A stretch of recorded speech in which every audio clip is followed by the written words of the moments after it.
उन दिनों मैं कॉलेज में पढ़ा करता था। ये अनुभव उस वक्त का है जब मैं इंजीनियरिंग की पढ़ाई कर रहा था। इंजीनियरिंग की पढ़ाई के लिए पहले ही बहुत ज्यादा पैसे लगते हैं। मेरे पापा एक टैक्सी ड्राइवर थे, इसलिए मैं जानता था कि मेरे घर वालों ने किस हालात में पैसे जमा किए थे।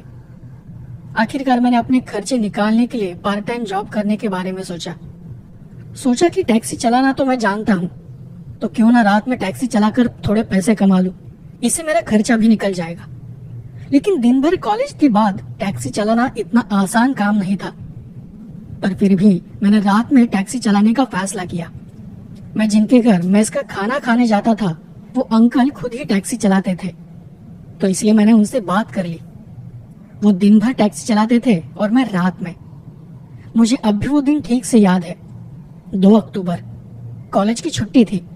मैं हमेशा की तरह लाइब्रेरी से घर आ गया और आते ही बिस्तर पर सो गया। अंकल रात 9 या 10 बजे तक घर आ जाते थे, इसलिए मैं भी उसी वक्त खाना खाने चला जाता था ताकि खाना खाने के बाद मैं टैक्सी लेकर निकल सकूं। रात के 9 बजे के करीब मैं अंकल के घर चला गया और फिर खाना खाकर रात 10:15 साढ़े 10 बजे मैं टैक्सी लेकर निकल पड़ा। उस दिन हॉलीडे की वजह से ज्यादा लोग नहीं थे, ज्यादा आवाजाही भी नहीं थी। रास्ते सुनसान थे और रास्ते पर बस एक आध दूसरा आदमी दिखाई पड़ रहा था। मैंने टैक्सी को एक मोड़ पर खड़ा कर दिया और वहीं पर किताब खोलकर बैठ गया। आसपास सब कुछ शांत था।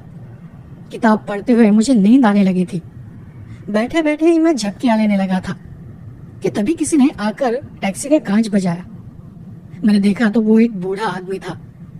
बेटा, मुझे जरा गांव तक छोड़ दोगे?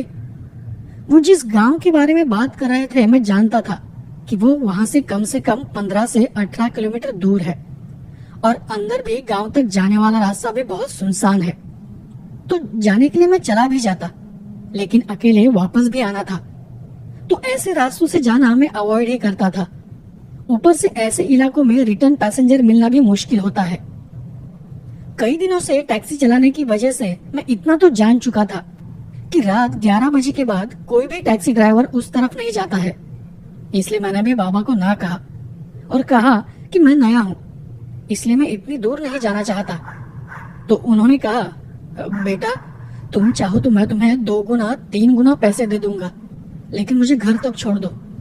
मेरी दवाइयाँ घर पर है और मेरी तबीयत मुझे ठीक नहीं लग रही। मैंने सोचा कि चलो अच्छा है, वैसे भी आज ज्यादा धंधा तो नहीं है, एक ही भाड़े में सब निपट जाएगा और फिर रात भर टैक्सी चलाने की जरूरत नहीं पड़ेगी। ऐसा मौका कभी कभार ही मिलता है जब कोई पैसेंजर खुद से ज्यादा पैसे देने को राजी हो जाता है। वैसे वो दिखने में पैसे वाले ही लग रहे थे। एक ही ट्रिप में रात का पूरा पैसा वसूल हो जाने वाला था। नींद भी हो जाती और पढ़ाई भी। ये सोचकर मैंने उन्हें टैक्सी में बैठने को कहा। मैंने टैक्सी को गांव के रास्ते पर मोड़ लिया। अनजान सुनसान रास्ता था वो। मुझे थोड़ा डर तो लग रहा था, लेकिन पैसे भी अच्छे खासे मिलने वाले थे। मैं उस सुनसान रास्ते पर बहुत आगे चला गया था। टैक्सी उस उबड़ खाबड़ रास्ते से हिलकोरे खाते हुए जा रही थी। बाबा की शायद आंख लग गई थी। रास्ता एकदम सुनसान था। मैं अंधेरे में आसपास देखते हुए आराम से टैक्सी चला रहा था, क्योंकि मुझे भी उस वक्त डर लग रहा था। उस जगह पर अंधेरा बहुत ज्यादा था और रात 12 बजने में बस कुछ ही वक्त बाकी था। आप भले ही भूत प्रेत इन चीजों से डरते न हो, लेकिन कोई जगह कोई वक्त अपने आप ही आपके मन में डर पैदा कर देता है। मेरे दिमाग में ये सब चल ही रहा था कि अचानक कोई चीज जोर से मेरी गाड़ी से टकरा गई। एक जोर की धड़ की आवाज हुई और साथ ही एक जोर की चीख उस सन्नाटे में गूंज उठी। मैंने कसकर ब्रेक लगाई। उस चीख को सुनकर मेरा तो पूरा शरीर ठंडा पड़ गया। गाड़ी को रोककर मैं अंधेरे में यहाँ वहां देखने की कोशिश करने लगा। तभी पीछे से बाबा ने मेरे कंधे पर हाथ रख दिया। मैं कुछ देर के लिए चौंक गया। क्या हुआ? गाड़ी क्यों रोक दी? मैंने उन्हें कहा कि पता नहीं, पर ऐसा लगा कि गाड़ी किसी चीज से टकरा गई है, कोई बच्चा शायद। मैं कुछ देख पाता तब तक जोर की धड़क हो गई। तभी बाबा ने मुझे झंझोड़ते हुए कहा, गाड़ी भगाओ, रुको मत यहाँ, बस चलते रहो। वो डरे हुए थे और उन्हें बहुत पसीना आ गया था। मैंने उन्हें समझाया कि नहीं, मुझे देखना चाहिए कि क्या हुआ है, लेकिन तब उन्होंने कहा, तुम इस जगह के बारे में जानते नहीं हो, मेरी बात मानो, गाड़ी भगाओ यहाँ से। बस ये सोचो कि कौन सा बच्चा इतनी रात को अंधेरे में ऐसे सुनसान रास्तों पर घूमता है। और बाबा की बात को सुनकर एक पल के लिए मेरा पूरा शरीर सिहर उठा। मैंने टैक्सी स्टार्ट की और सीधे गांव की तरफ निकल पड़ा। तब मुझे एक हल्की सी रोने की आवाज सुनाई दे रही थी। मैंने बाबा से पूछा, बाबा क्या आपको कोई रोने की आवाज सुनाई दे रही है? वो चुपचाप बैठे हुए थे, एकदम चुपचाप। उनकी हालत शायद इतनी खराब थी कि वो जैसे बेहोशी की हालत में थे। मैं कुछ देर बाद उनके गांव पहुंचा। अच्छी बात यह थी कि कुछ लोग वहां चौराहे पर बैठे हुए थे। मैंने टैक्सी सीधे उनके सामने रोक दी और उनसे कहा, अरे भाई, ये बाबा इसी गांव के हैं शायद, इनकी तबीयत बहुत ज्यादा खराब है, आप देख लीजिए प्लीज। उन लोगों ने उन्हें पहचान लिया और फिर वो उन्हें उठाकर उनके घर ले गए। उनका घर पास में ही था। उस वक्त मैं सोच रहा था कि यह कैसी मुसीबत आ गई। बाबा तो बेहोश हो गए हैं और ऐसे हालात में दुगने छोड़ो, मुझे तो सिर्फ किराया मांगना भी ठीक नहीं लग रहा था। उन लोगों ने बाबा को उनके घर छोड़ दिया। मैं भी वहीं पर खड़ा था। बाबा के घर वालों ने मुझे धन्यवाद दिया और खुद से पैसे भी दिए। मैं इतने में ही खुश था कि चलो आने जाने का किराया तो निकल गया, और मैं भी उन्हें धन्यवाद देकर वहां से वापस चला गया। अब जैसे ही मैं गांव से बाहर निकला, मुझे एक घने अंधेरे का एहसास हुआ और एक के बाद एक उस आवाज और उस बच्चे के बारे में सोचकर मेरे रोंगटे खड़े हो गए। मैंने उस वक्त सोचा कि अब गाड़ी को बिल्कुल भी रोकना नहीं है, सीधे चलाते रहना है। मैं उस घर से, उस गांव से बहुत दूर चला गया था और फिर आसपास का सब कुछ फिर से एक घने सन्नाटे में, घने अंधेरे में डूबता चला गया। मैं अब टैक्सी को पहले से थोड़ी ज्यादा तेज चला रहा था। मैं अब ठीक उसी रास्ते पर आ गया था जहां मैंने वो आवाजें सुनी थी। मेरी तो हालत ही खराब हो गई। मैंने टैक्सी भगाने के बारे में सोचा ही था कि अचानक से मुझे एक 4 से 5 साल का एक लड़का रास्ते के किनारे से चलता हुआ दिखाई दिया। उसे देखकर मैंने टैक्सी को उससे थोड़ा दूर ही खड़ा कर दिया। हेडलाइट की रोशनी में मैं उस लड़के को साफ साफ देख पा रहा था। मुझे बाबा की कही बात याद आ गई।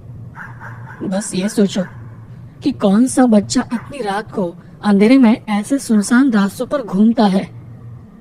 और ये सोचकर मेरा दिल जोर जोर से धड़कने लगा। गाड़ी की आवाज करने से भी मुझे डर लगने लगा था कि कहीं गाड़ी की आवाज सुनकर उसका ध्यान मेरी तरफ ना आ जाए। उसी वक्त वो लड़का चलते चलते अचानक से रुक गया और रास्ते के बीचों बीच आकर खड़ा हो गया। वो एकटक मेरी तरफ देखे जा रहा था। मैं समझ गया कि ये कोई भूत प्रेत जैसा मामला है। मैंने अब गाड़ी को स्टार्ट किया और तेजी से आगे बढ़ा। तभी मुझे बहुत ही अजीब सी रोने की आवाज आने लगी। उबड़ खाबड़ रास्ता होने की वजह से मैं टैक्सी को ज्यादा तेज तो नहीं भगा पा रहा था, लेकिन मैंने देखा कि गाड़ी उसके नजदीक ही नहीं पहुंच पा रही थी, या फिर शायद वो गाड़ी के बराबर स्पीड से आगे खिसक रहा था, क्योंकि गाड़ी इतनी तेज होने के बावजूद ऐसा लग रहा था कि मैं उसी जगह पर हूँ। वो अभी मुझे घूर रहा था। उसके चेहरे पर कोई भाव नहीं था, एकदम सुन्ना सा खड़ा था वो लड़का। मेरी हालत बहुत ज्यादा खराब हो चुकी थी कि तभी वो लड़का अचानक से आंखों के सामने से कहीं गायब हो गया और फिर गाड़ी भी आगे बढ़ने लगी। मैंने थोड़ी राहत की सांस ली। मुझे अंदर ही अंदर थोड़ा अच्छा लगने लगा और फिर से एक तरह की रोने की आवाज आने लगी। इस बार वो आवाज कम होने की बजाय बढ़ती जा रही थी। एक बार फिर मैंने गाड़ी को कसकर ब्रेक लगाया। मेरी गाड़ी के सामने रास्ते की बीचों बीच एक औरत बैठी हुई थी। उसके सामने एक लड़का लेटा हुआ था और वो औरत उसे अपने गोद में उठाकर रो रही थी। उसकी रोने की आवाज बहुत ही अजीब थी और डरावनी थी। सबसे डरावनी बात तो ये थी कि उस औरत का मुझ पर ध्यान नहीं था। वो नीचे सर झुकाए बस रोए जा रही थी, लेकिन उस लड़के की छोटी छोटी आंखें मुझ पर टिकी हुई थी, बेजान सी कांच सी चमकती हुई आंखें। जैसे किसी मरे हुए मछली की होती है। मुझे अंदर ही अंदर डर लगने लगा था। मुझे ऐसा लगने लगा था कि जैसे मेरी मौत आज पक्की है। मैंने डर के मारे हेडलाइट्स को बंद कर दिया, लेकिन उस लड़के की आंखें अंधेरे में भी चमक रही थी। मेरी गाड़ी में जो छोटी लाइट्स जल रही थी, उनकी हल्की सी रोशनी में मैं उनकी हलचल को देख पा रहा था। और तभी तभी वो औरत थोड़ा आगे की तरफ झुकी, अपने घुटनों के बल बैठ गई। उसने एक हाथ में उस लड़के को उठा लिया और चीखते हुए तेजी से मेरी तरफ दौड़कर आने लगी। वो देख मेरे हाथ पांव थरथराने लगे, इतने कि जैसे उनमें जान ही न बची हो। मैं क्लच दबाना तो दूर, गाड़ी को स्टार्ट तक नहीं कर पा रहा था। मेरी हालत इतनी ज्यादा खराब हो चुकी थी कि मैं कुछ भी नहीं कर पा रहा था। और फिर उस औरत का चेहरा देखकर मेरी नसें तक दर्द करने लगी। उसका चेहरा बहुत ही भयानक और जानलेवा था। चेहरा ऐसा था जैसे किसी बड़ी सी चीज ने कुचला हुआ हो। एक आंख ऊपर की तरफ थी सर में, तो दूसरी आंख मुंह में दांतों के बीच दब चुकी थी। नाक का मांस, चेहरे का मांस लटक रहा था। वो देखकर मुझे उल्टी जैसा हुआ। उसकी वो चीखें, उसकी वो रोने की आवाज मेरे कानों में अब भी गूंज रही थी। डर के मारे मैंने जोर जोर से भगवान का नाम लेना शुरू कर दिया। और फिर अचानक से जैसे सब कुछ शांत होने लगा। धीरे धीरे वो आवाजें कम होती चली गई। मैंने गाड़ी को उसी वक्त रिवर्स गियर में डाला और पीछे की तरफ भगाने लगा। मुझे स्पीड और रास्ते का कुछ भी पता नहीं था। मैं बस पीछे भगाए जा रहा था। भगवान का नाम लेते लेते मेरी टैक्सी शायद रास्ते से नीचे उतर गई और जाकर किसी पेड़ से टकरा गई। वो झटका इतना जोर का था कि मेरी आंखों के सामने सब कुछ अंधेरे में डूब गया। जब मुझे होश आया तो मैं उसी बाबा के घर पर था, जिन्हें मैंने उनके घर छोड़ा था। सुबह के कुछ 5 या 6 बज रहे थे। मेरे होश में आते ही वो मेरे पास आकर बैठ गए और फिर उन्होंने मुझे बताया कि रात उनके साथ क्या हुआ था। जब हम उस रास्ते से घर आ रहे थे तो पहले से ही बाबा की हालत खराब थी। और जब मैंने उन्हें बताया कि मैंने शायद किसी बच्चे को उड़ाया है, तब उन्होंने एक औरत को देखा था। अंधेरे में रास्ते के किनारे बैठी वो रो रही थी। वो मुझे आगे कुछ बता पाते उससे पहले ही वो बेहोश हो गए थे। अब गांव में भी किसी को उस घटना के बारे में पता नहीं था। तो जब बाबा को दवाई खाने के बाद थोड़ा होश आया, तब उन्होंने सबसे पहले मेरे बारे में पूछा।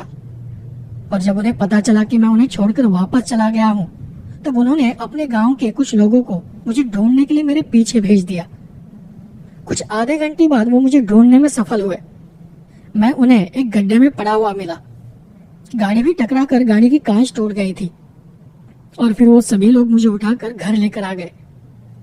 बाबा ने बताया कि वो औरत उन्हीं के आसपास के किसी गांव की औरत थी, जो कि अपने बेटे के साथ कहीं जा रही थी। उसी रास्ते पर एक एक्सीडेंट में उन दोनों की जगह पर ही मौत हो गई थी। तब से उन दोनों की आत्मा उसी जगह पर फंसी हुई है। शायद वो किसी गाड़ी के इंतजार में है। शायद वो आज भी उसी गाड़ी के इंतजार में है और इसीलिए वो गांव के लोगों को रात देर रात कभी भी दिखाई पड़ते हैं। पता नहीं उनकी आत्मा को कब मुक्ति मिलेगी।